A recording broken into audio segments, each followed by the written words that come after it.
Bueno, muchas gracias por la presentación, muchas gracias por la invitación a Fundeps, a Sanar y a Consumidores Argentinos. Buenas tardes, voy a compartir pantalla. Ustedes me dirán si se ve bien ahí la presentación. Sí, bien. Perfecto. Una vez que llegues más o menos a los 10 minutos, te voy a decir que te quedan los últimos 5 para que puedas redondear de alguna manera. Perfecto, bárbaro. Buenísimo. Bueno, yo les voy a compartir algunos resultados, ¿no?, en forma resumida, del proyecto de investigación sobre grasas trans de la Federación Argentina de Graduados en Nutrición. Lo que hicimos fue un documento de revisión, hicimos como una revisión de revisiones sistemáticas porque tratamos de utilizar la mejor calidad posible de la evidencia y algunos documentos técnicos gubernamentales. Primero quiero declarar que no tengo ningún conflicto de interés personal o profesional con el tema que se presenta, ni con la industria de alimentos o bebidas. Bueno, un poco para recordar, ¿no?, qué era esto de las grasas trans. Las grasas trans se pueden encontrar en los rumiantes, ¿sí?, en los alimentos de origen rumiante como los lácteos y las carnes, y en este caso no superan el 6% de las grasas totales, se encuentran en muy pequeña proporción. Pero, que justamente es el tema del cual vamos a hablar hoy, las grasas trans se encuentran también en los productos industrializados, ¿no? Serían las grasas trans de producción industrial. Y las podemos encontrar en algunas galletitas muy consumidas por nuestra población, algunas marcas de margarina, panes industrializados, masas de tarta, empanadas, algunas golosinas también muy consumidas por nuestra población. Bueno, los productos de panadería son uno de los principales productos que contienen grasas trans, y como podemos ver ahí en imagen, algunos snacks, algunas comidas o preparaciones que se venden en los locales de comida rápida, pero no solo en los locales de comida rápida, sino también comidas que se compran listas para consumir, que se venden en roticerías, restaurantes, bares, etc. ¿Por qué? Porque tanto en los productos de panadería como en los locales que venden comidas se utilizan los aceites parcialmente hidrogenados para la cocción o dentro de los ingredientes de estos productos, con lo cual justamente los aceites parcialmente hidrogenados son la principal fuente de grasas trans de producción industrial. Y en este caso pueden llegar a contener hasta el 60% de las grasas totales. Un poco, de manera muy resumida, según lo que nosotros encontramos en estas revisiones sistemáticas, el efecto, uno de los efectos en realidad, del consumo de grasas trans es el aumento del riesgo de enfermedades cardiovasculares, de mortalidad por esta, y aumento del riesgo para enfermedad coronaria y de mortalidad por esta, ¿sí?, que van entre un 20 a un 40% según las cifras que podemos ver en pantalla. Y no solo aumentan estos riesgos que acabo de mencionar, sino que también aumentan la cantidad de años de vida ajustados por discapacidad. Es decir, este indicador lo que refleja son los años vividos con discapacidad como secuela de alguna enfermedad coronaria o cardiovascular, sumado a los años perdidos por una muerte prematura. Por lo tanto, se puede, digamos, concluir que los eventos de los que estoy hablando son prevenibles en gran cantidad de personas, ¿no? ¿Qué pasa en Argentina? Bueno, en Argentina justamente la cardiopatía isquémica o la cardiopatía coronaria está en el puesto número 1 del ranking, es decir, es la principal causa de muerte. Y con respecto a los factores que aumentan estos años vividos con discapacidad, en cuarto lugar se encuentran los riesgos dietarios, detrás del tabaco, de la hipertensión y de un índice de masa corporal alto. Y entre este grupo de riesgos dietarios se encuentran obviamente las dietas altas en sodio, bajas en frutas, bajas en legumbres, altas en carnes rojas, y también se encuentra la ingesta de grasas trans. Si prestamos atención a esta imagen, ¿no?, esto está extraído de una de las revisiones sistemáticas, se puede ver en el eje de las X, ¿no?, la cantidad consumida de grasas trans que está expresada en porcentaje del valor energético diario, ¿no?, que va de 0 a 8, como podemos ver en los límites. Y en el eje de las Y está el riesgo para enfermedad cardiovascular. Entonces, fíjense que hay un efecto, hay una asociación lineal, claramente, el efecto es dosis dependiente, es decir, al aumentar la ingesta aumenta el riesgo, y si vemos la flecha verde que acabo de poner en pantalla, Este sería el 1% de la ingesta energética total, que es el límite que ha puesto hace muchos años la Organización Mundial de la Salud para la ingesta de grasas trans, que ahora vamos a aclarar que no es una recomendación de ingesta, sino que es un límite. Este es el efecto que podemos ver de manera aislada de la ingesta de grasas trans. Pero lo que tenemos que tener en cuenta es que las grasas trans se consumen en el contexto o en la matriz de un alimento que en realidad no son alimentos, sino que de un producto que generalmente son estos productos ultraprocesados, ¿no? Y a eso hay que sumarle el efecto del exceso de sodio, el efecto del exceso de azúcares, de grasas saturadas o de grasas totales, con lo cual claramente el impacto en el riesgo para la enfermedad cardiovascular va a ser mucho mayor si sumamos todo esto, ¿no? ¿Y cuál es la definición de una dieta alta en grasas trans? Bueno, en realidad es cualquier ingesta de cualquier fuente, principalmente de los aceites vegetales parcialmente hidrogenados, pero también de origen rumiante, ¿sí? ¿Y cuál es la ingesta entonces recomendada de grasas trans de origen industrial? Bueno, la ingesta recomendada es 0, ¿sí? Entonces, por eso yo decía anteriormente que este 1% que había establecido la OMS hace muchos años, es un límite, no es una recomendación de ingesta. Con toda la evidencia que se viene recuperando desde hace muchísimos años, la OMS y la OPS han lanzado diferentes iniciativas, planes de acciones y documentos en donde, como podemos ver, tienen límites de fechas para eliminar las grasas trans de la producción industrial al 2023 al 2025, han lanzado el paquete Replace, que es el que pueden ver del lado izquierdo por debajo, que es una guía para orientar a los diferentes países con diferentes estrategias, justamente para ayudar a eliminar a las grasas trans de producción industrial. ¿Y cuáles son los estándares recomendados actualmente? Bueno, la OMS clasifica las políticas sobre grasas trans como mejores políticas a, por ejemplo, la prohibición de los aceites parcialmente hidrogenados o a la limitación de las grasas trans de origen industrial al 2% en todos los alimentos. Y clasifica como límites menos restrictivos cuando el límite está puesto en el 2%, pero solamente en aceites vegetales y margarinas, y 5% en el resto de los alimentos. Además, hace hincapié en que obviamente todo esto tiene que ser fiscalizado, ¿no? Entonces, ¿cuál sería el escenario en Argentina en comparación con otros países de la región? Bueno, comenzamos con lo que son las mejores políticas. Países como Estados Unidos o Perú han prohibido los aceites parcialmente hidrogenados o se encuentran en plan de implementarlo concretamente.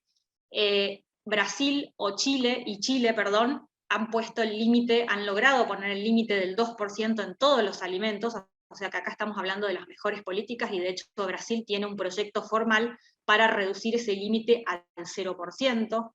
Y después tenemos las políticas menos restrictivas, que por ejemplo están los países de Uruguay y Paraguay, que tienen estos límites del 2% en margarinas y aceites y el 5% en el resto de los alimentos, pero tienen proyectos formales para reducir al 5% en todos los alimentos y pasar a tener mejores políticas.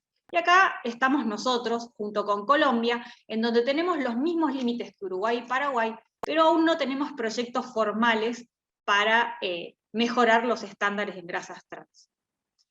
¿Y qué pasa con la fiscalización? Bueno, en Argentina hay fiscalización, está dada por el Plan Integral de Fiscalización del Programa de Control y Vigilancia para la Reducción del Contenido de Grasas Trans en los Alimentos, y la fiscalización la hace el Instituto Nacional de Alimentos. Este cuadro que se puede observar son datos recuperados de un documento técnico de este instituto. Entonces, como podemos observar, en el 2014 se tomaron 248 muestras, se hizo un análisis químico y se observó que el 73% de esas muestras cumplía con el artículo 155 TRIS, que es donde están establecidos estos límites que yo mencioné anteriormente. Después, en el 2015, este porcentaje fue aumentando, la muestra de alimentos fue aumentando también, y llegó a un pico máximo de casi un 96% de cumplimiento en casi 500 muestras. ¿Qué sucedió en la última publicación del 2019? No solo bajó el cumplimiento, sino que también bajó la cantidad de muestras a analizar químicamente a 198. Y este valor no representa a la cantidad de productos que se están registrando por día, y como todos sabemos, la cantidad de productos disponibles en el mercado es mucho mayor, y en este caso el Instituto Nacional de Alimentos pudo fiscalizar solamente 198 productos en el año 2019. ¿Por qué? Porque hay una baja capacidad de laboratorios en las bromatologías, requiere de un equipo que es costoso y en realidad tienen pocos equipos y poco personal capacitado para poder manejarlos. También hay que saber que parte de la fiscalización, en este caso yo estoy mostrando datos en donde se hizo análisis químicos, pero parte de la fiscalización del INAL se hace solamente controlando el rotulado, digamos, y la lista de ingredientes, es decir, es declaratorio y no hay análisis químico. Y otra de las desventajas es que esta fiscalización solamente alcanza a los productos envasados, ¿no? ¿Y qué pasa con los productos no envasados? Bueno, en Argentina no hay mucha evidencia. Hay un estudio muy interesante que se hizo en Santa Fe, en donde se analizó químicamente, se analizaron muestras de panaderías, ¿sí? Que es justamente una de las principales fuentes de grasas trans. Y como podemos observar, se determinó la cantidad de grasas trans por porción, y fíjense que, por ejemplo, las croissants, el vigilante, la hojaldrada, la torta negra no, perdón, hasta la hojaldrada, y los bizcochos, digamos, pues serían, los creole biscuits serían como los bizcochos criollos, ¿no? Como una especie de cremona, tienen 1,2, 1,4 gramos de grasas trans por porción, ¿sí? Esto obviamente que escapa mucho a los límites establecidos, si los pasamos a porcentaje, y si estos productos fueran fiscalizados y tuvieran que estar envasados, obviamente que tendrían que declarar que tienen alto contenido en grasas trans, ¿no? Con respecto al impacto de las políticas públicas, nosotros pudimos recuperar algunas revisiones sistemáticas con experiencias en otros países, y lo que se pudo observar que justamente los límites más estrictos, como la prohibición de los aceites parcialmente hidrogenados, o este límite del 2% en todos los alimentos, fueron los que tuvieron un mayor impacto beneficioso para las poblaciones. Estas políticas se compararon con la declaración obligatoria en el rotulado, con la reducción voluntaria por parte de la industria alimentaria y con las intervenciones individuales o en entornos laborales, que fueron los que tuvieron claramente el menor efecto, y hubo un impacto mucho más beneficioso con políticas más duras. ¿En qué sentido se observó el impacto? Bueno, hubo una reducción significativa de la ingesta, hubo una reducción significativa de los parámetros del perfil lipídico, reducciones significativas de incidencia de enfermedades cardiovasculares, eventos coronarios fatales, no fatales, y estos años de vida ajustados por discapacidad. Y en un estudio de modelado que se realizó en Argentina, que se publicó en el año 2015, se estimó un ahorro en gastos en salud por cuidados durante eventos agudos, tratamientos crónicos y seguimientos de entre 17 y 87 millones de dólares en ese momento. ¿Y quiénes se beneficiarían con políticas más duras o más estrictas? En primer lugar, el sector de la población con mayor vulnerabilidad socioeconómica. Según experiencias en otros países, por ejemplo, se observó un promedio de un 15% de reducción de la inequidad en mortalidad por enfermedades crónicas, por enfermedades cardiovasculares, perdón. Se observó que la prevención de las muertes por enfermedad coronaria se vio 5 veces más en personas del quintil más bajo de ingresos. Otro de los nichos o subsectores de la población que se beneficiarían son los niños y las niñas. No hay estudios de impacto de grasas trans en niños y niñas. Sí hay evidencia de que la aterosclerosis puede comenzar en la niñez, y como todos sabemos, en nuestra encuesta nacional de salud y nutrición, las ENIS del 2019, justamente se reflejó que el consumo de productos que potencialmente podrían contener grasas trans, como los productos de panadería, duplican o casi triplican el consumo comparados con los adultos. La ENIS justamente reportó que el 30% de los niños y de las niñas consumían al menos una vez al día productos de panadería y pastelería. Y todo esto se observó principalmente en el quintil más bajo de ingresos, ¿no? Coincidiendo un poco con la experiencia en otros países. Y otro sector que se beneficiaría es la gente que come fuera de su casa, independientemente del nivel socioeconómico, ¿sí? Por esto que yo les comentaba, por este uso para la cocción de los aceites parcialmente hidrogenados. Entonces, para mostrarles algunos datos de experiencias en otros países. Por ejemplo, el contenido promedio por compra de comida lista para consumir se redujo de 2,6 a 0,5 gramos de grasas trans. Las compras con 0 gramos de grasas trans aumentó de un 32 a casi un 60%. Todo esto se asoció a una reducción de admisiones hospitalarias por infarto agudo de miocardio, y todo esto se logró en solo 3 años de implementación de la prohibición de estos aceites parcialmente hidrogenados.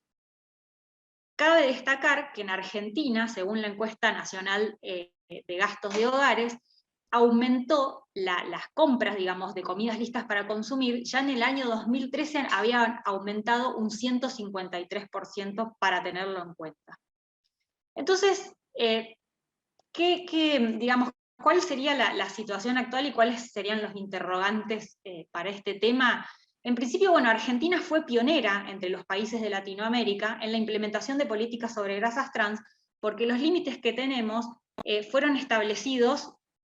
Creo que fuimos uno de los primeros países en Latinoamérica que establecimos esos límites. Pero ¿qué pasa? Actualmente estamos con un estándar menos restrictivo, con el menos restrictivo de la región. De hecho, no tenemos datos de consumo de grasas trans, y lo poco que hay puede estar subregistrado, porque como no hay tablas de composición química actualizadas, muchas veces se utilizan los productos en la composición química de los productos envasados para extrapolarlos a los productos no envasados, y como hemos visto en el ejemplo de la panadería, los productos no envasados, como no son alcanzados por la fiscalización, tienen un contenido muchísimo más alto, ¿no?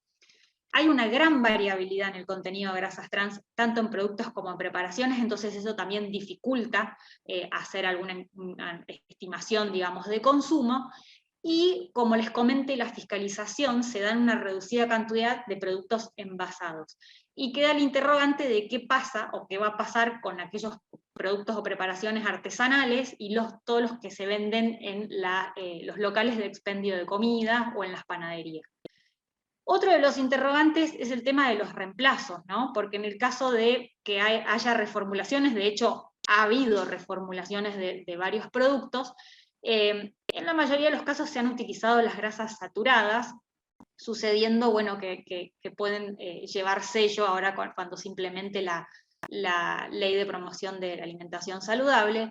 Y en relación con este tema también, otro interrogante que queda es qué pasa o qué va a pasar con los entornos escolares, porque cuando se implemente la Ley de Promoción de Alimentación Saludable, no se deberían vender productos con sellos, pero productos de panadería se podrían vender porque no están envasados, también como para pensarlo y tenerlo en cuenta.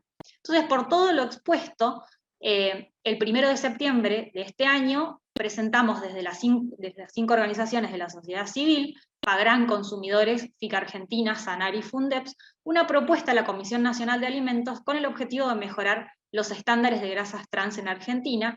Y en resumen, bueno, esta es la propuesta, pero que se resume en este cuadro. Lo que se solicita es justamente reducir el límite al 2% en todos los alimentos y avanzar a la prohibición del uso de aceites parcialmente hidrogenados en todos los alimentos, ingredientes y o materias primas. Bueno, eso es todo y muchas gracias por la atención. Gracias, Omi. Muchas gracias, estuvo muy interesante y muy completo. Bueno, ahora es el momento de presentarlo a él, que es Julio Montero, médico nutricionista universitario, presidente de la Sociedad Argentina de Obesidad y Trastornos Alimentarios, es miembro del Comité Científico de la Federación Latinoamericana de Sociedades de Obesidad. Bienvenido, Julio. Te voy avisando si querés. Bueno, muchas gracias, Ignacio, a vos por la presentación y por la realización de la invitación, y a las organizaciones que han generado este espacio que me ha permitido, que me está permitiendo interactuar con ustedes. Así que muchas gracias a todos. Realmente debo confesar que estoy asombrado por el contenido y la presentación de quien me ha precedido, de la profesora Omi Acosta, realmente muy completa. Ha sido una presentación que ha contemplado panorámicamente y con profundidad al mismo tiempo todo este panorama. Así que yo creo que voy a tratar de no tocar exactamente los mismos temas y de deslizarme en las interfaces que se pudieran haber ido generando. En primer lugar, vamos a repasar un poco del punto de vista clínico, con un poquito más de profundidad, qué nos dice la literatura acerca de los ácidos grasos o las grasas trans, como se las llama.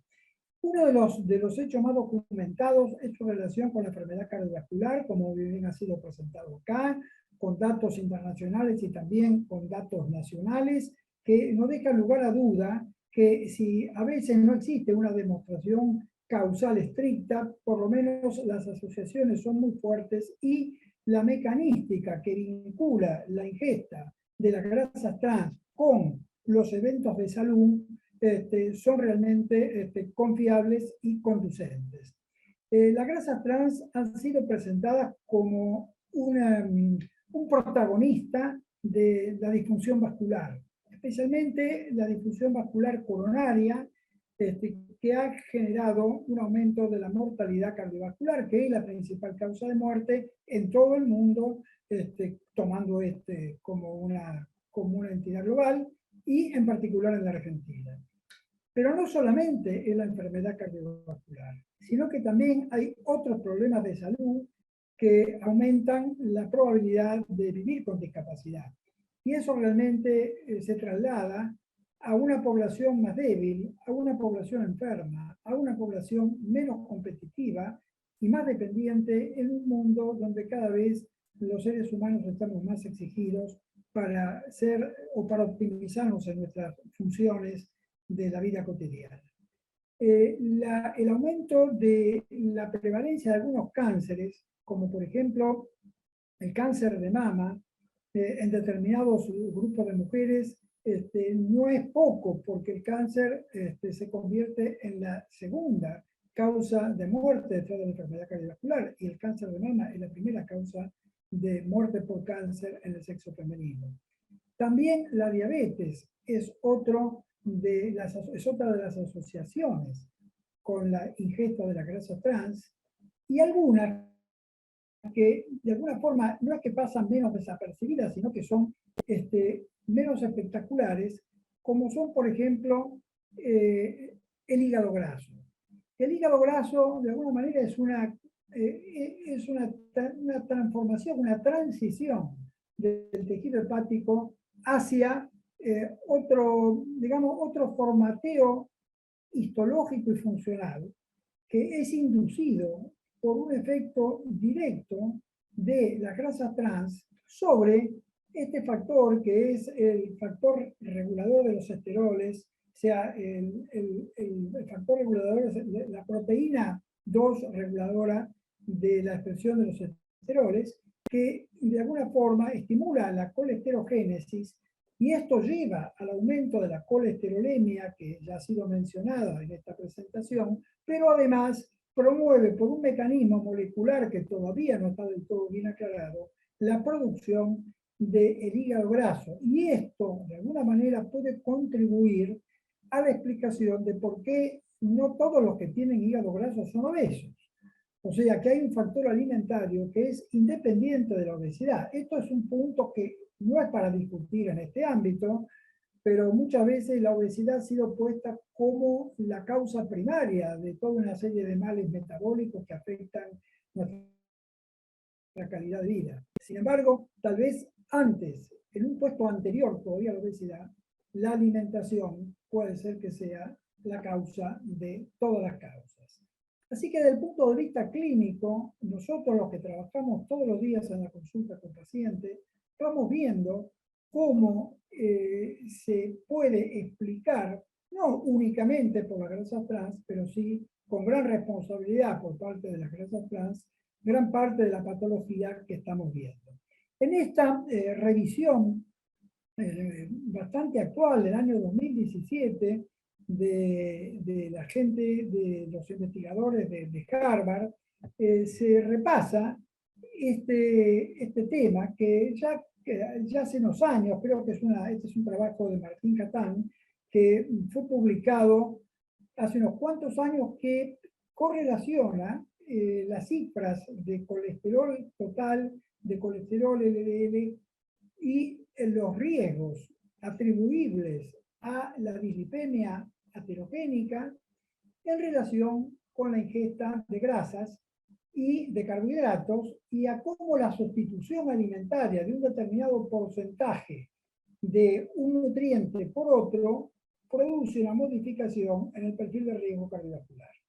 Acá tenemos, por ejemplo, que cuando se sustituyen las grasas saturadas por grasa trans, aumenta el riesgo para desarrollo de una enfermedad cardiovascular, que disminuye si la sustitución se hace con ácidos grasos monoinsaturados y disminuye aún más si se hace con los poliinsaturados.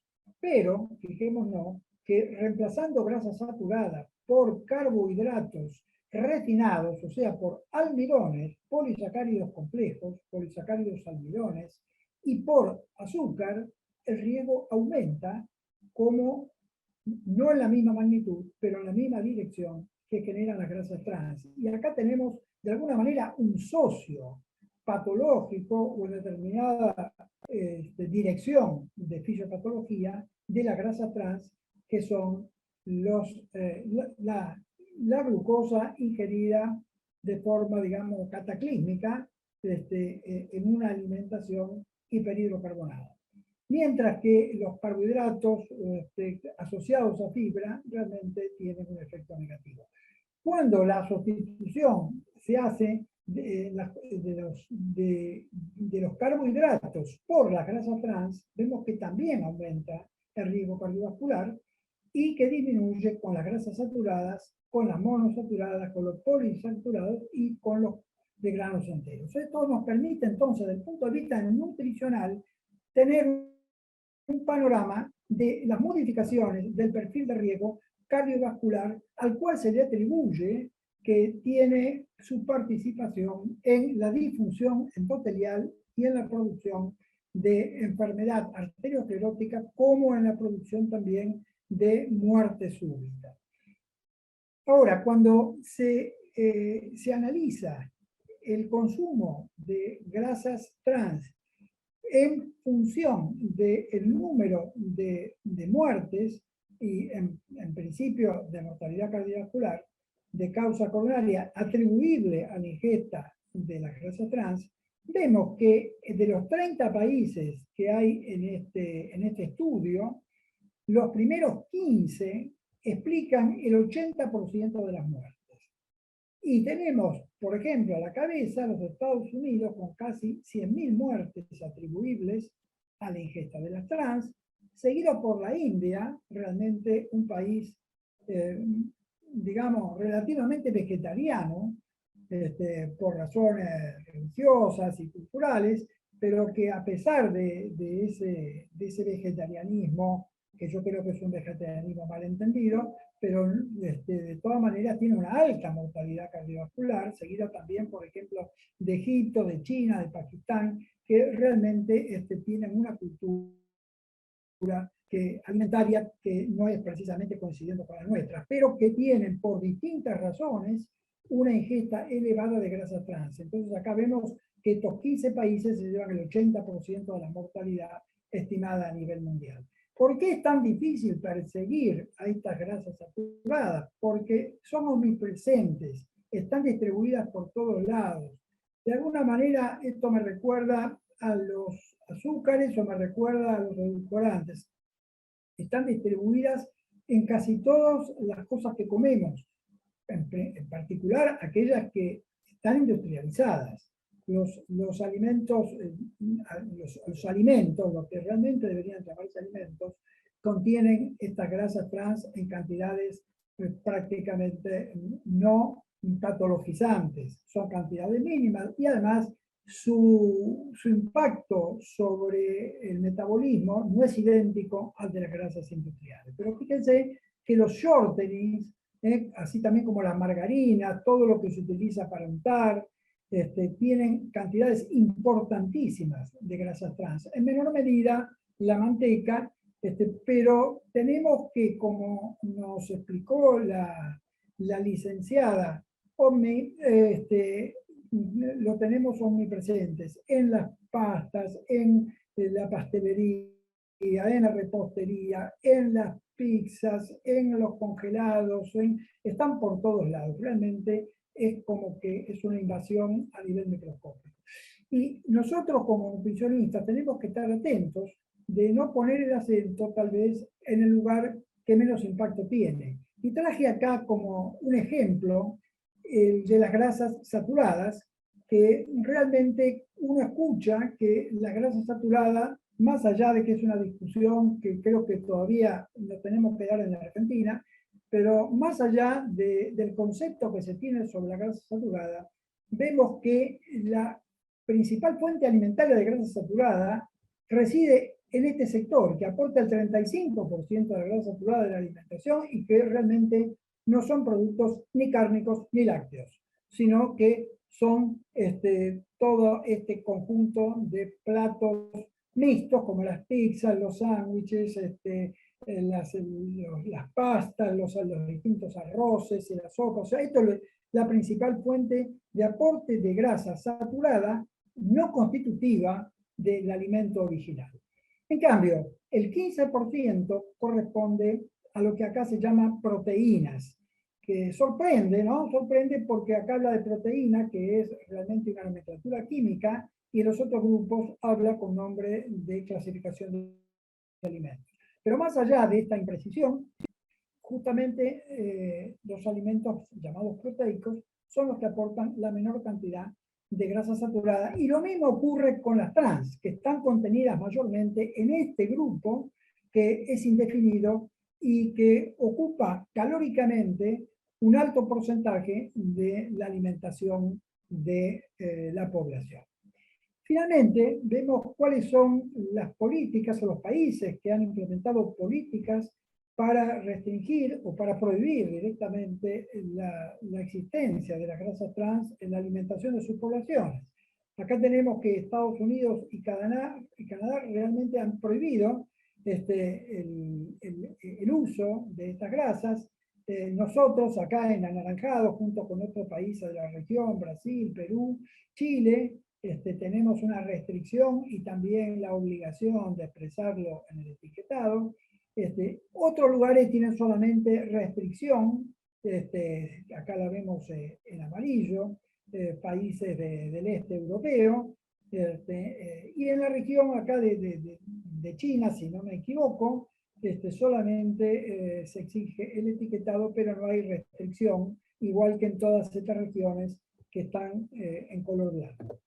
Bueno, con esto yo creo que más o menos he hecho un resumen un poco más cercano a la clínica y a lo que nos pasa todos los días, a los que tenemos que trabajar en esta área con nuestros pacientes y que tenemos la dificultad de la comunicación. O sea, ¿cómo le decimos a las personas que modifiquen su alimentación cuando no hay una señalización que realmente permita distinguir lo que uno quiere resaltar? Así que con esto doy por finalizada mi presentación. Les agradezco la atención y después, en el momento de la pregunta, podremos discutirla. Muchas gracias, Julio. Muy claro todo.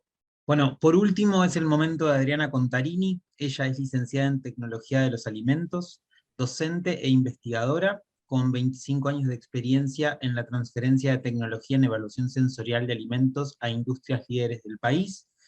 Es asesora y cofundadora de Conciencia Agroecológica 9 de Julio, es también asesora de consumidores argentinos, es parte de Caliza, tanto en 9 de Julio como parte de la cátedra de la UBA. Así que bueno, bienvenida Adri. Hola, gracias por la presentación, Igna, y gracias por la invitación a Fundep Sanar. Y bueno, estoy aquí por consumidores. Comparto pantalla si quieren.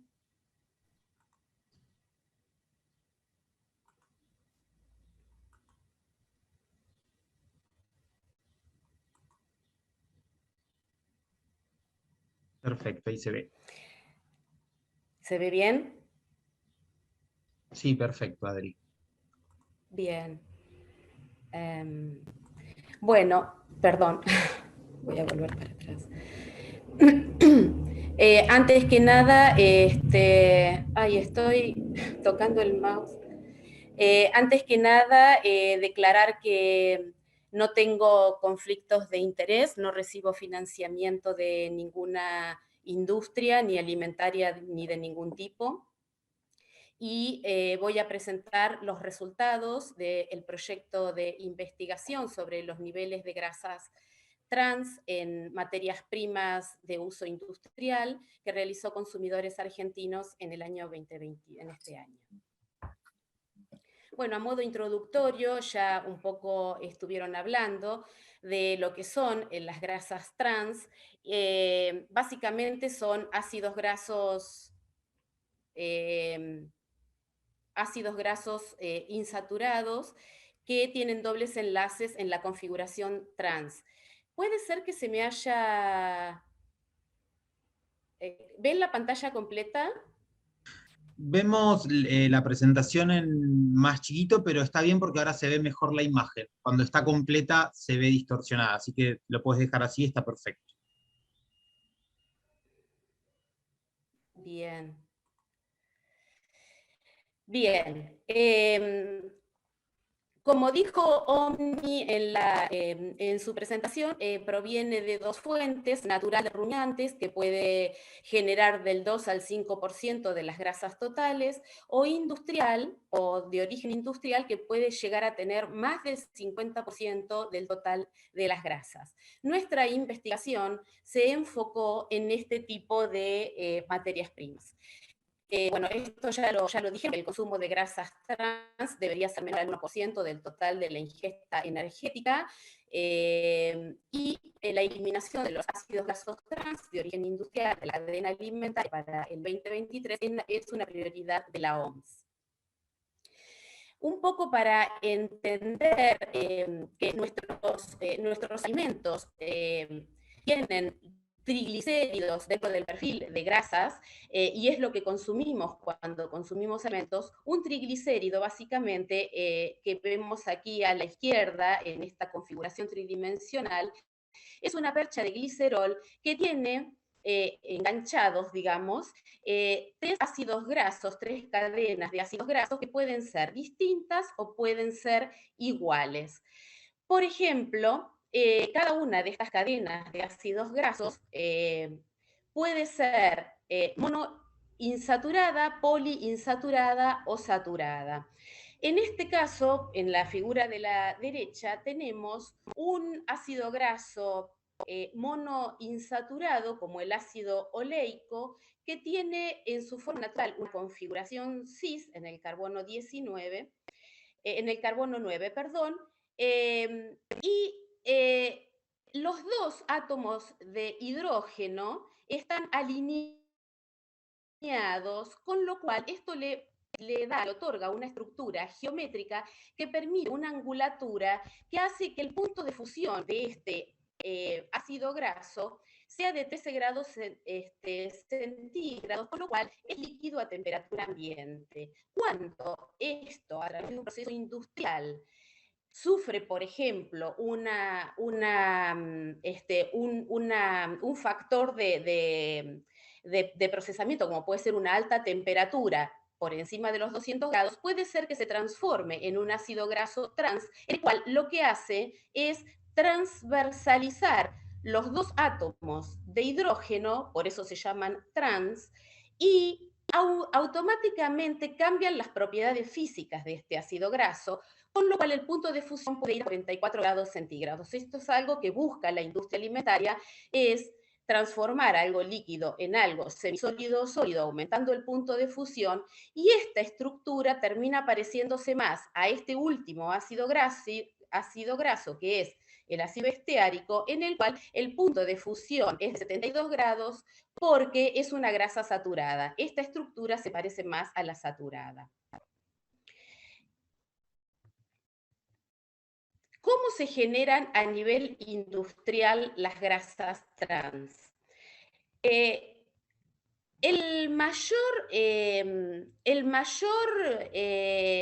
digamos, origen es los aceites parcialmente hidrogenados, o sea, se parte de un aceite vegetal monopoliinsaturado, como puede ser un aceite de girasol, de soja, canola o el que fuera, y se hidrogenan parcialmente, también con estos aceites parcialmente hidrogenados se pueden hacer otro tipo de productos, ¿sí? Como por ejemplo hacer aceites de fritura, o se pueden también generar margarinas de uso industrial para formular este tipo de productos que son los que tanto Julio como Omi ya mencionaron, están muy presentes en la dieta de todos los argentinos.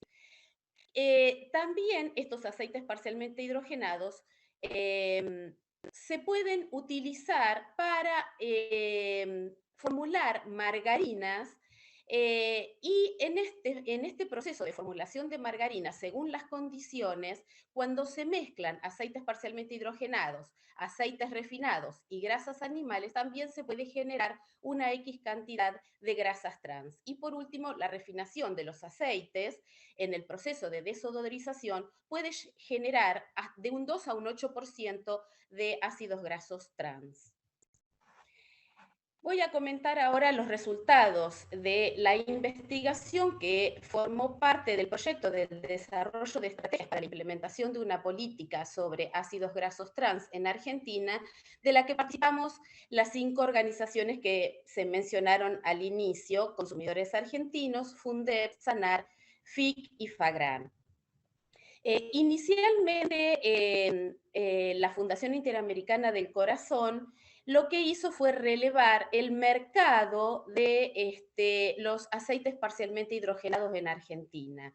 Y se pudo encontrar que pocos actores concentran la producción de aceites parcialmente hidrogenados. 4 grandes empresas producen aceites parcialmente hidrogenados que luego los venden a distintas empresas de alimento o a pymes que compran esos aceites parcialmente hidrogenados y producen margarinas de uso industrial para producir a su vez alimentos que pueden venderse no envasados, con lo cual no tendrían la obligación de rotular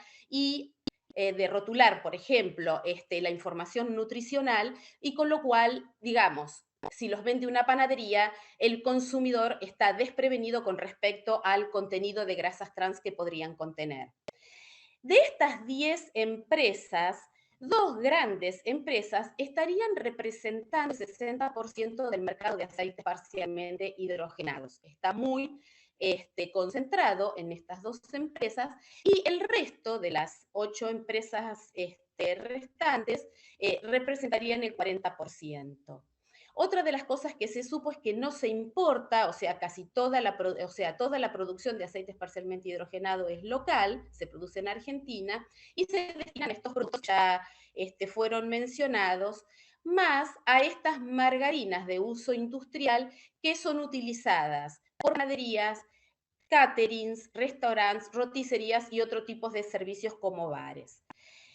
Esta investigación de FIC sirvió de base para la investigación que realizó Consumidores Argentinos, que consistió en un análisis químico de los niveles de grasas trans, para lo cual primero fue necesario hacer la adecuación del laboratorio en la metodología para medir el perfil de ácidos grasos trans según el protocolo global de la OMS.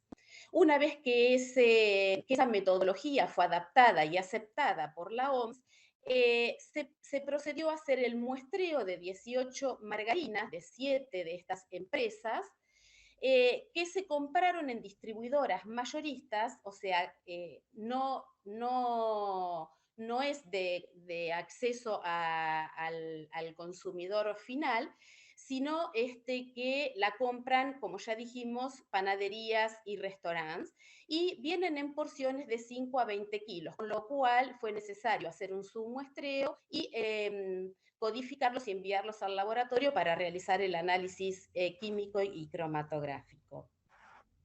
Los resultados que se evidenciaron a partir de este estudio fue, primero a partir de los rótulos, que de las 18 margarinas muestreadas, solo 12 declaraban contener aceites parcialmente hidrogenados como ingrediente.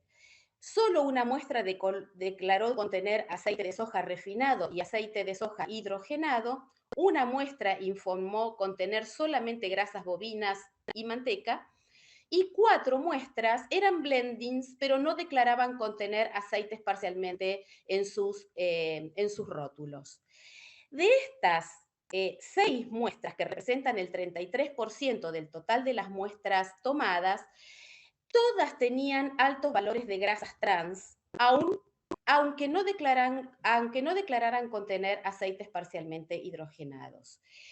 Y de los resultados del análisis cromatográfico en el perfil de ácidos grasos, se vio que el 100% de las margarinas analizadas contenían niveles de grasas trans iguales o por encima del 2% de grasas trans sobre las grasas totales, que es el límite que fija la OMS.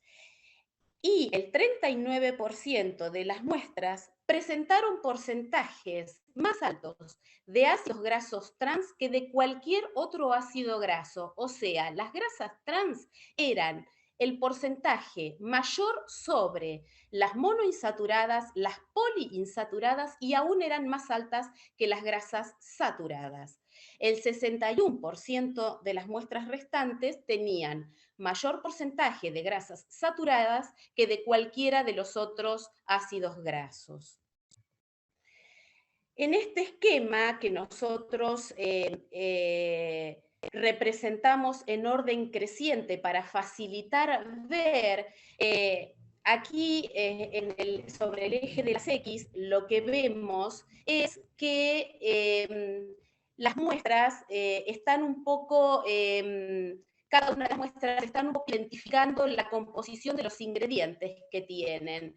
Y lo que vemos en este orden creciente de grasas trans, donde tenemos el límite del 2% fijado por la OMS, que la que menos grasas trans tiene un 4,8%, con un promedio del 20,1% y un máximo del 39,3%.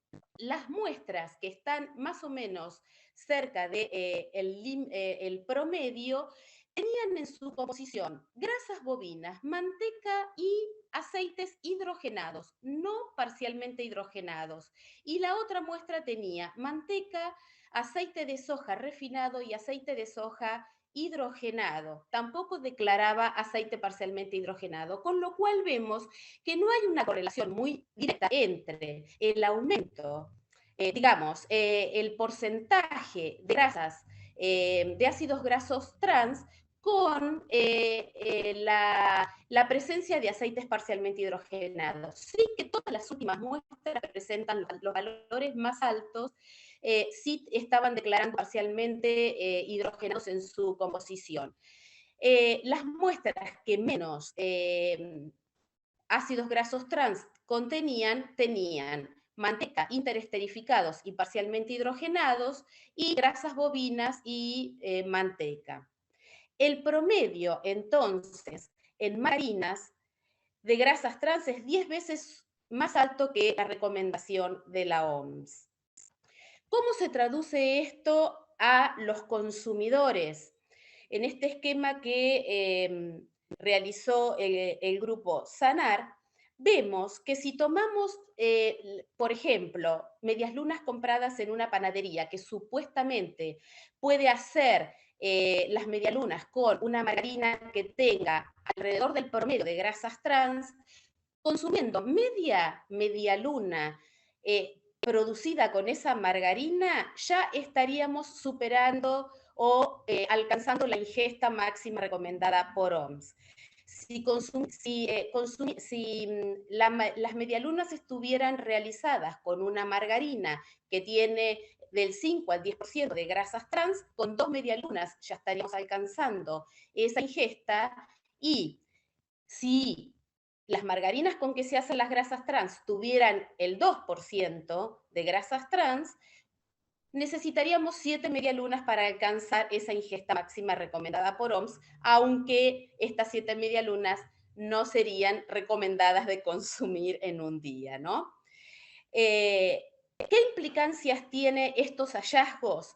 Bueno, que viendo la alta concentración de grasas trans que presentan las materias primas de uso industrial para productos no rotulados, esto representa un serio riesgo para la salud pública, con lo cual esta propuesta que Xiaomi dijo que hicimos ante la CONAL, todas las organizaciones mencionadas, es limitar los ácidos grasos trans de producción industrial al 2% de las grasas totales en todos los productos alimenticios, incluidos los ingredientes y o las materias primas, y dado que pocos actores concentran la producción de aceites parcialmente hidrogenados y no se importan estos aceites, prohibir el uso de estos aceites y preferentemente la producción, siguiendo las recomendaciones tanto de OMS como de la Organización Panamericana de la Salud. Por lo tanto, impera una urgente política de reducción de ácidos grasos trans como la mejor estrategia integral de acuerdo a las recomendaciones del Replace de la OMS, y que esto incluya medidas como regulación del contenido, como ya mencionamos, pero además, como Omi mencionó, un riguroso monitoreo del consumo de estas grasas en la población, mejoras en la fiscalización de la normativa vigente por parte del Estado, porque ya vimos que se hace, pero es insuficiente, y hacer un análisis de los reemplazos utilizados para que se promocionen reemplazos que sean realmente saludables y que sean accesibles.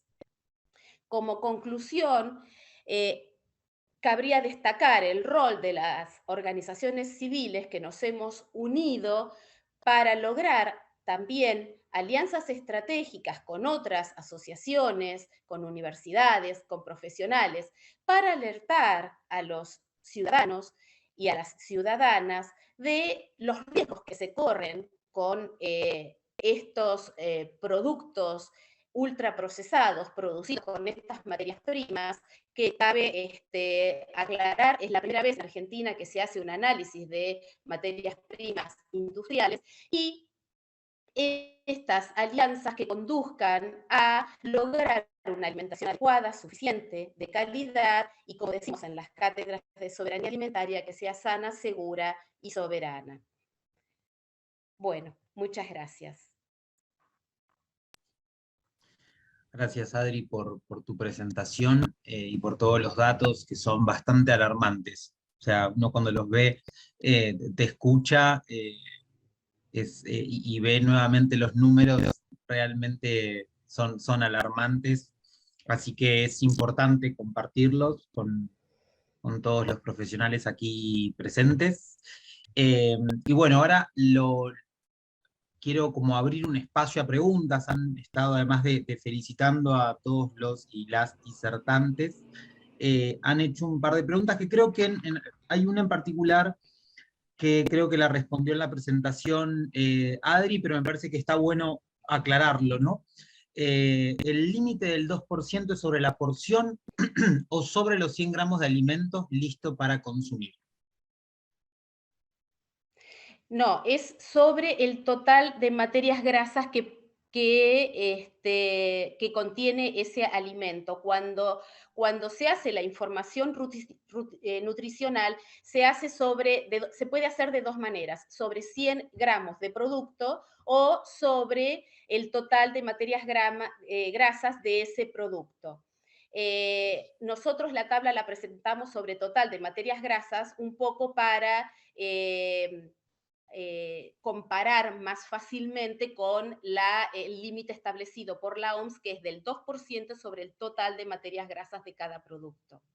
Claro, sabiendo que hubo muestras que tenían hasta un 39% del total de esas grasas como grasas trans. Bastante problemático. A ver. Si encontramos alguna otra pregunta. Bueno, había una reflexión de Silvana Villanueva sobre, creo que es uno de los gráficos que presentaste vos, Julio, sobre el que mostraba la curva del 80%. Lo importante en ese gráfico es la curva porcentual, no el gráfico de barras. No sé si querés comentar algo con respecto a eso.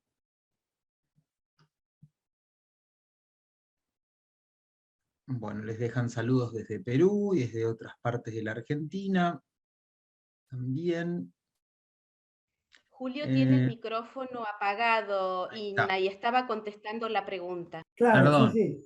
Sí, sí, no, está bien, correcto. Es la curva, pero bueno, el histograma de barra también tiene su valor porque de alguna manera nos orienta acerca de cuáles son los países que están con esa problemática. Por alguna razón fueron puestas en el gráfico.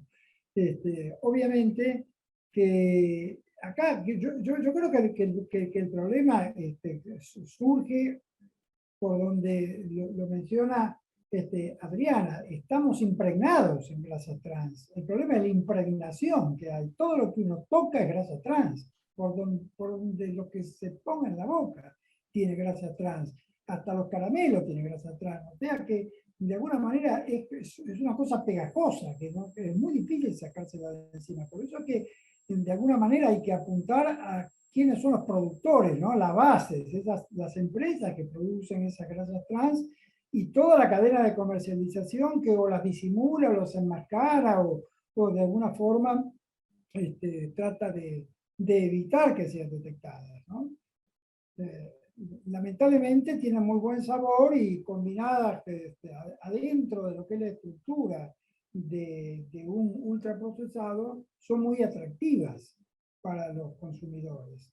O sea que estamos en desventaja, ¿no? Se nos ha vuelto en contra la biología. Nuestra propia biología nos está conduciendo, nos está llevando hacia fuentes inapropiadas de alimentación. Eso es como que se ha puesto a contramano. Es un problema muy serio para la intervención, ¿no? ¿Cómo vamos a hacer para intervenir? Bueno, pero no Bien, quiero interrumpirte, yo te interrumpí. no, Ignacio, no, voy a hacer una está aclaración. perfecto. Está perfecto porque tiene que ver con la reflexión que hacían en el chat y la idea es un poco generar ese intercambio que por ahí no se puede dar con micrófono, pero que sí la gente está pudiendo dejar en el chat. Algo antes de seguir con las preguntas que quería mencionar es a modo de información también y de sumar la presentación de ustedes, es ese cambio en la normativa que hicimos entre las 5 organizaciones, esa presentación, tenía la oportunidad de ser tratada el 1 y 2 de diciembre, y algo que corresponde que digamos es que, bueno, la patearon para más adelante, ¿no? No, o sea, fue simplemente mencionado el tema, pero no comenzó a ser tratado. Así que bueno, esperamos ahora en la próxima reunión de la CONAL, que es en marzo, se le empiece a dar tratamiento, ¿no? Eso es algo que me parece que es necesario decir. Bueno, una de las preguntas, claramente por cómo es la pregunta, va hacia Adri. ¿Cuáles son las 2 empresas que producen el 60% del aceite parcialmente hidrogenado en Argentina? En realidad, las 2 empresas más grandes serían Refinerías del Centro y Calza, creo que es la otra, pero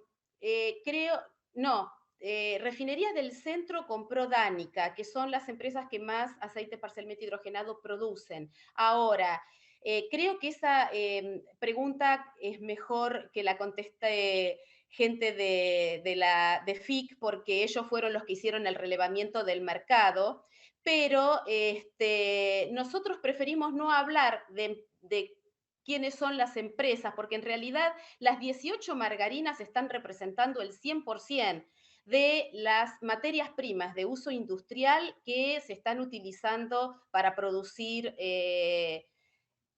casi todos los productos que no están rotulados.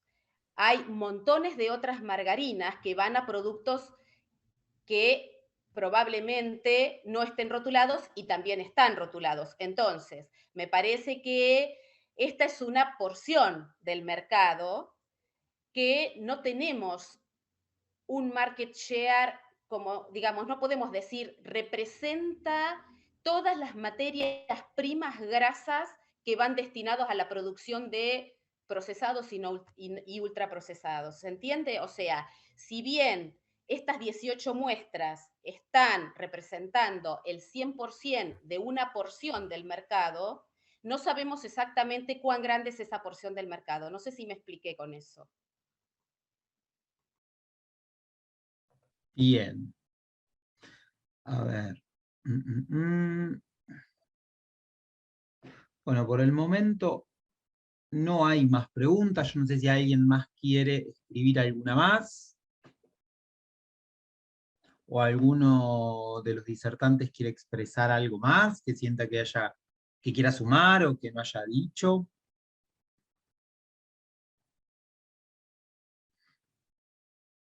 Ah, bien, hay una mano levantada.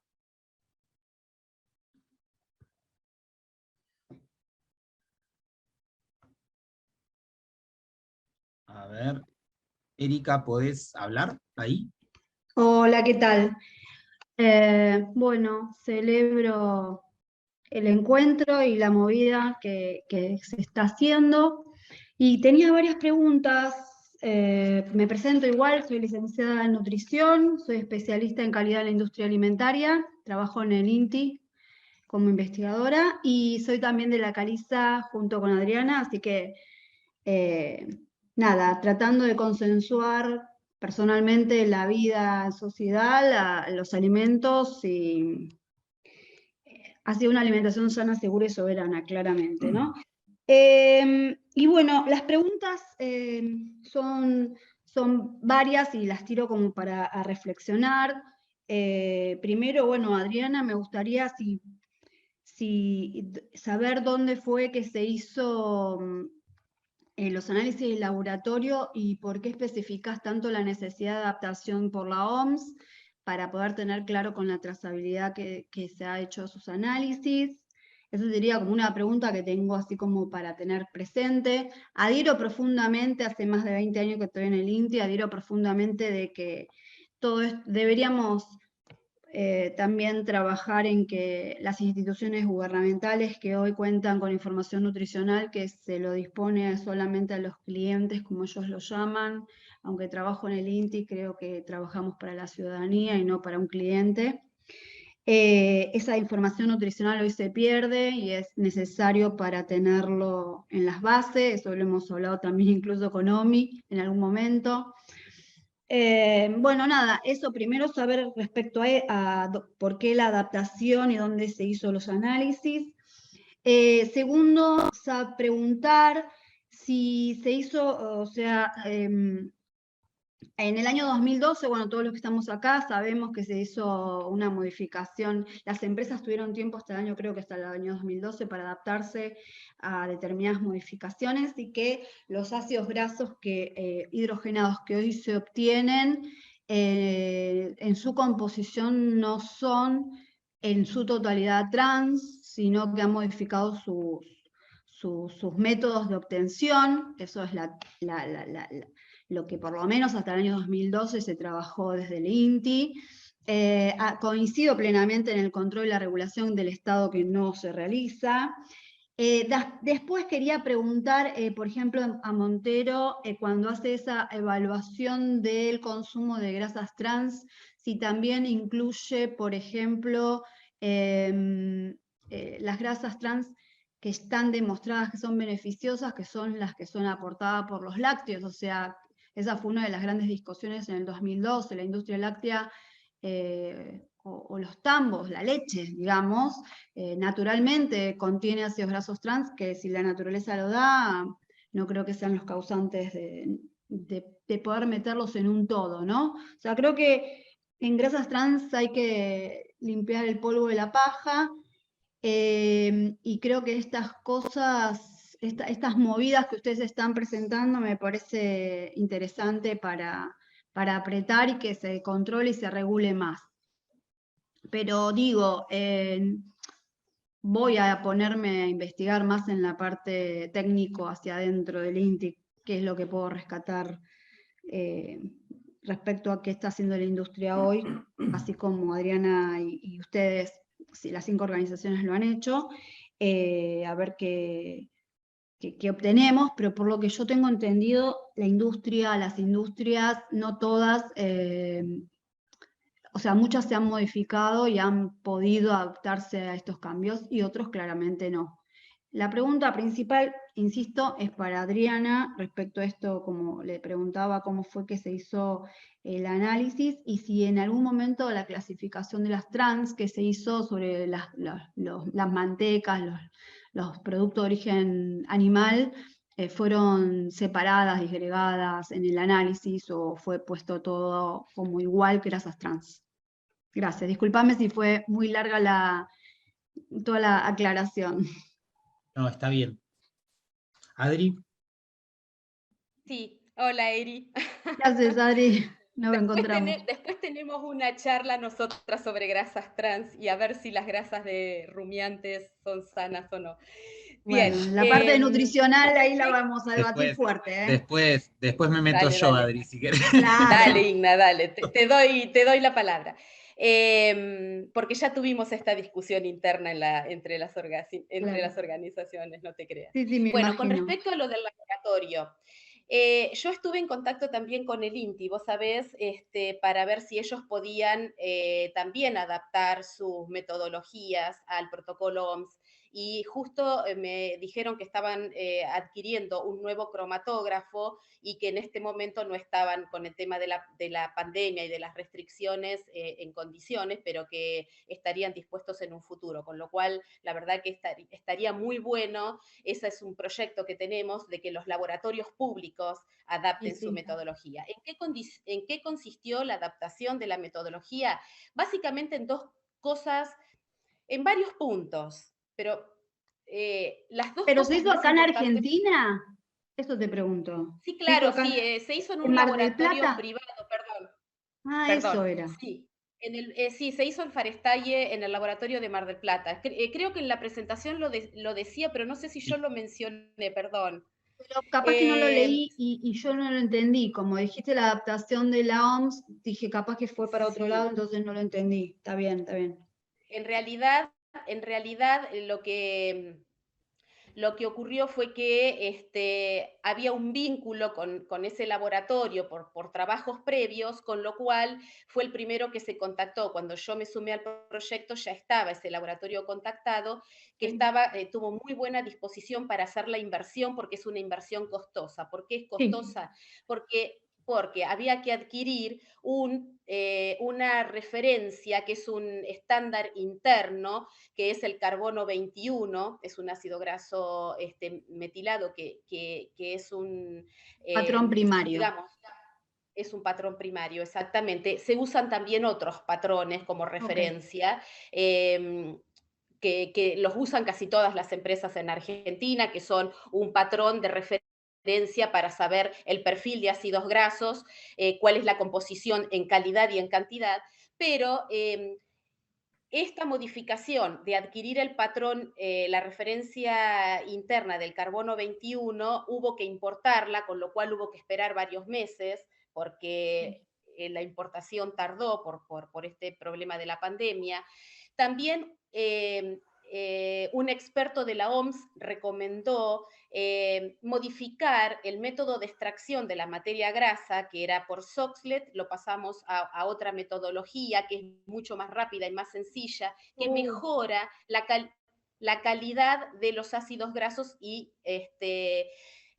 digamos, ese sistema de extracción mejora la calidad de los ácidos grasos que se pueden extraer. Y la referencia del carbono 21 mejora la cuantificación, porque se cuantifica contra ese patrón, contra esa referencia. Otra cosa que hubo que hacer es cambiar la longitud de la columna del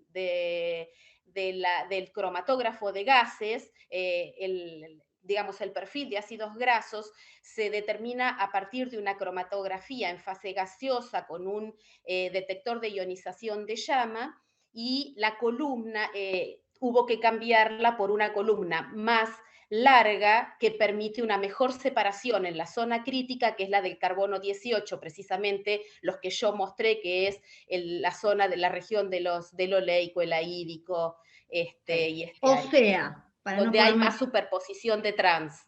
Perfecto, o sea que de los aceites, ¿cómo se llama? De las grasas, de los aceites hidrogenados, ustedes pudieron hacer un análisis de los aceites hidrogenados que hoy están en el mercado, de esos aceites hidrogenados, ¿cuál es el porcentaje que tienen de ácidos grasos trans? No. No hay metodología universalmente aceptada que pueda discriminar de dónde provienen los ácidos grasos trans. Si, por ejemplo, las margarinas que nosotros analizamos, lo que nosotros analizamos es la composición general de los ácidos grasos trans de cada margarina. Pero, por ejemplo, ustedes, como yo lo dije, una margarina está compuesta por distintas materias primas grasas, aceites refinados, aceites hidrogenados, aceites parcialmente hidrogenados, y grasas bovinas o manteca, ¿sí? El perfil de ácidos grasos trans y la cantidad de ácidos grasos trans no puede ser discriminado, o sea, vos no podés separar si provienen de grasas bovinas o manteca o de aceites parcialmente hidrogenados. ¿Se entiende? Sí, lo que nosotros podemos decir es que si los rótulos de esas margarinas informan que tienen aceites parcialmente hidrogenados y nosotros sabemos que los aceites parcialmente hidrogenados son los mayores, productores de grasas trans, podemos inferir que si tienen parcialmente hidrogenados, la mayor cantidad de grasas trans van a provenir de esa materia prima, ¿verdad? Pero lo que nosotros vimos es que nosotros no sabemos la composición porcentual de cada grasa en cada margarina. Okay. Pero lo que vimos es que no... Sí. No, lo que le iba a preguntar es, ¿ustedes tomaron de estas empresas los aceites parcialmente hidrogenados para ver cuánto tenían de ácidos grasos trans?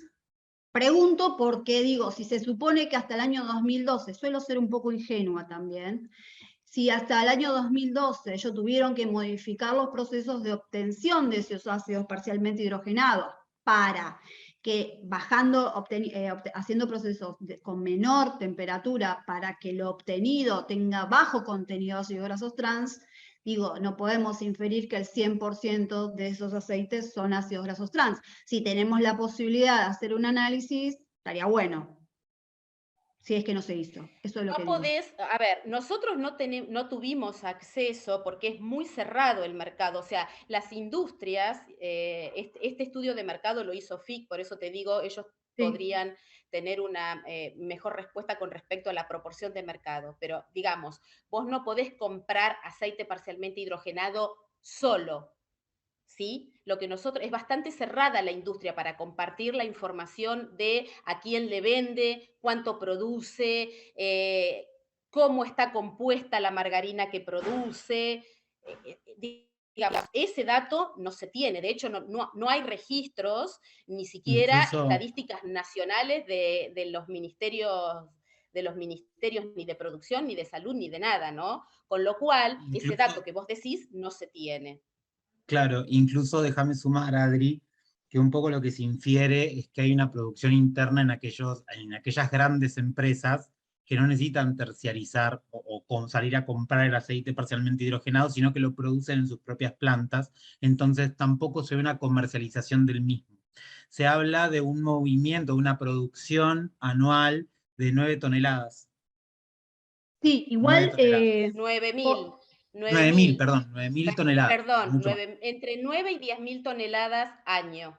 Igual, Porras, que no tuvimos, creo que nunca el gusto de tener un diálogo, creo que esto, bueno, si se sigue, que que en la continuidad de este trabajo, que me parece súper interesante, creo que podemos rescatar de esa parte de esa información que puede ser valiosa también, porque esos análisis están.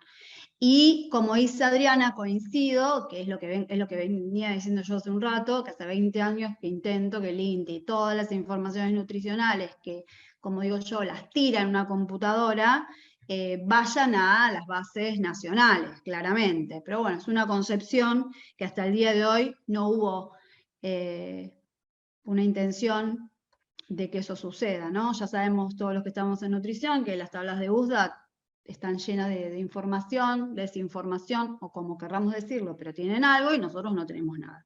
Pero bueno, eso quería saber respecto, porque me parece que esa clasificación, sobre todo cuando la CONAL haga el análisis, eso lo va a hacer, de que no todas las grasas son lo mismo. Coincido con todo el grupo que siempre reducir ácidos grasos trans va a ser siempre beneficioso para la salud, pero que... Igual eso, perdón que ahí te interrumpo, pero eso no es tan así.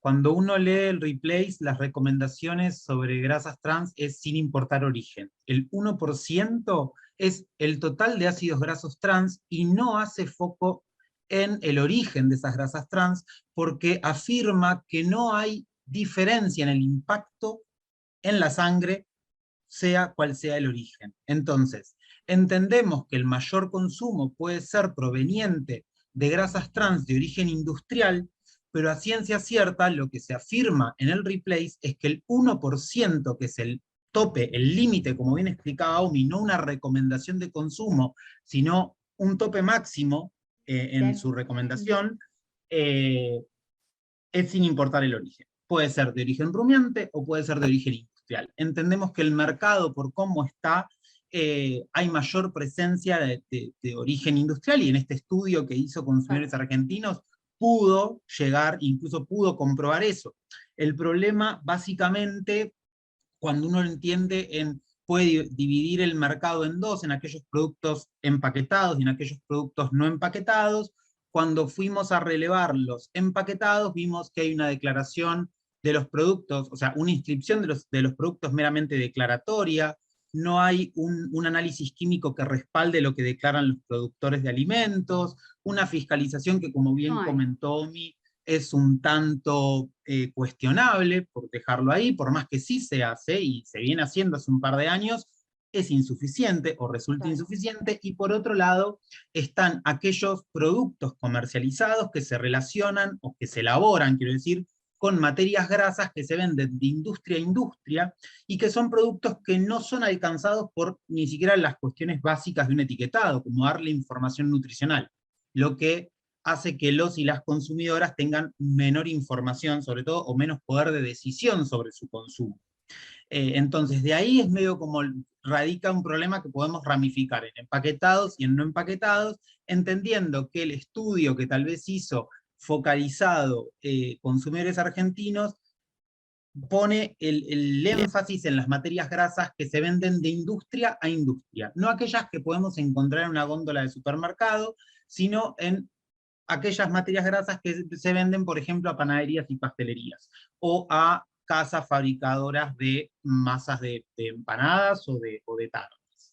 Es más ese nivel, o de prefritos.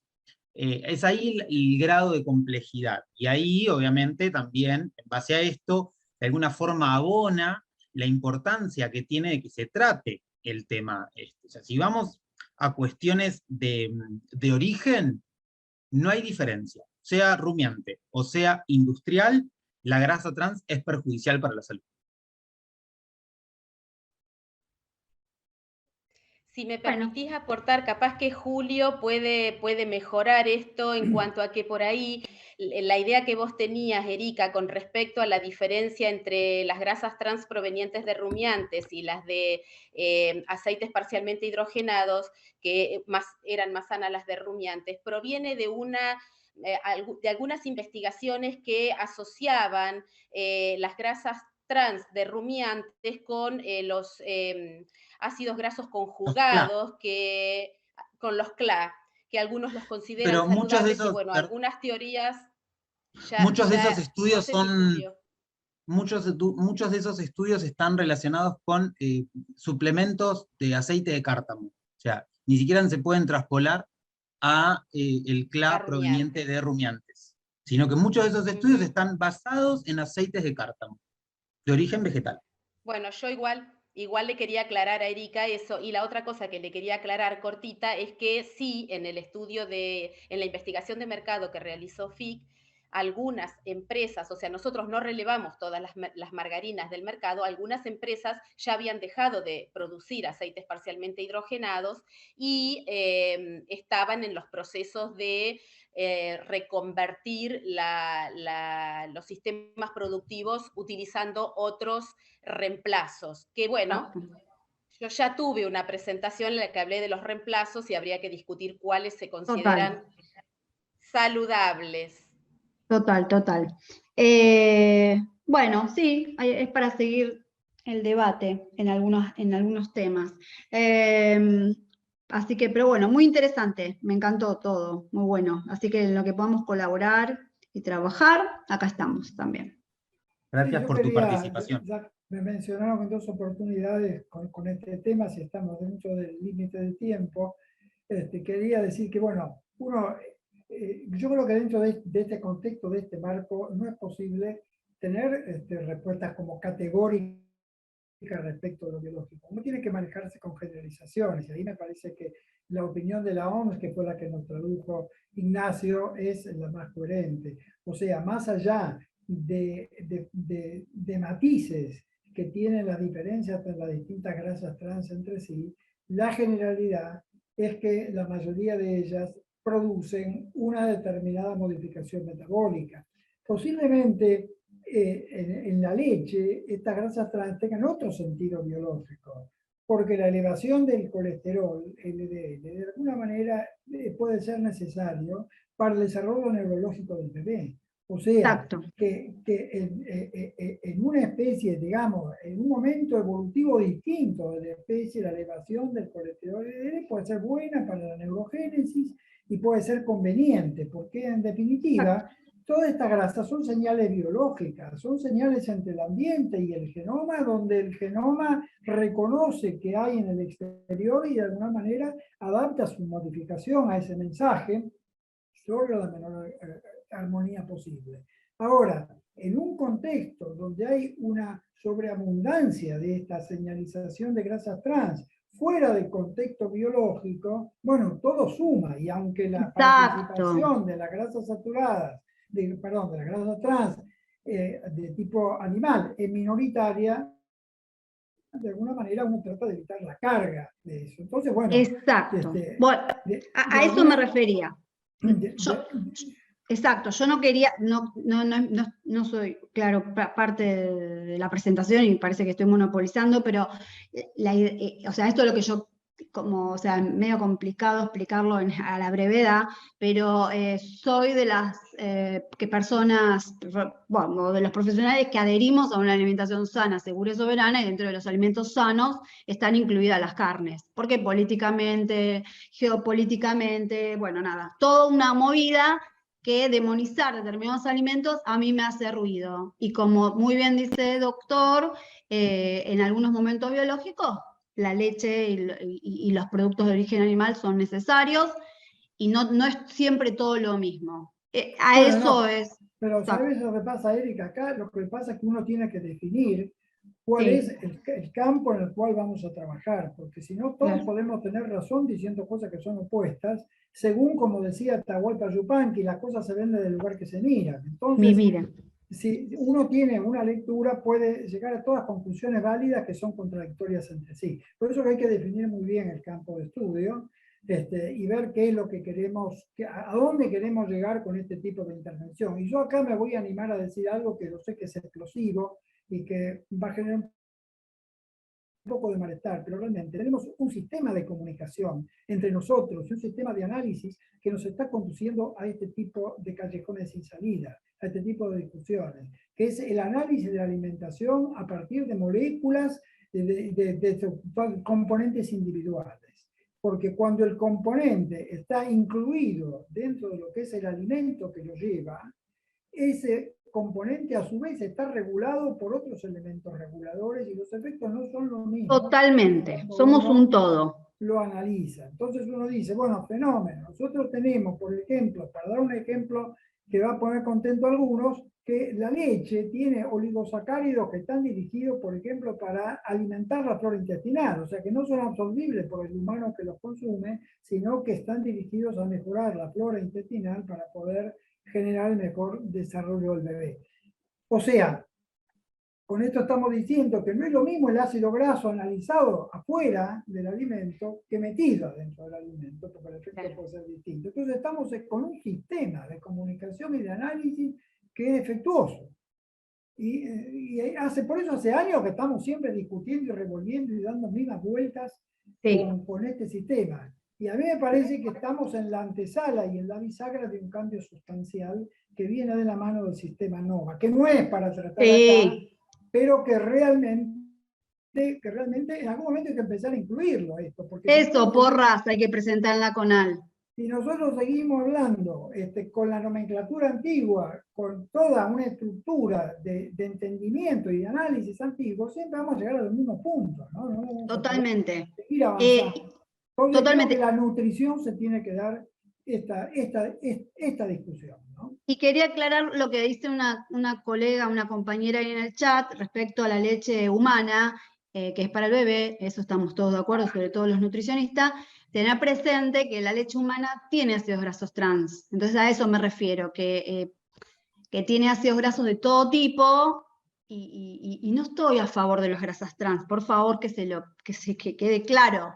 Digo, no es siempre lo mismo en cada momento biológico. Y adhiero porque, por ejemplo, con el tema de etiquetado, una de las cosas que la industria ya está poniendo palos va a ser porque no existe la definición de ultraprocesados. Y personalmente, desde el INTI, yo nunca logré que podamos presentar algo en la CONAL, como lo están haciendo ustedes con grasas trans. Me parece que aplicar el sistema NOVA o ir modificando algunas cosas, está bueno también tenerlo presente.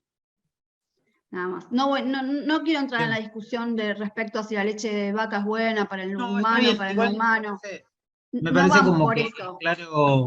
es claro, incluso en las presentaciones, cuando se habló de fuentes naturales, o sea, hablar de alimentos, los alimentos naturales mínimamente procesados no son grandes fuentes de grasas trans. El problema siempre está en la concentración de un diseño alimenticio.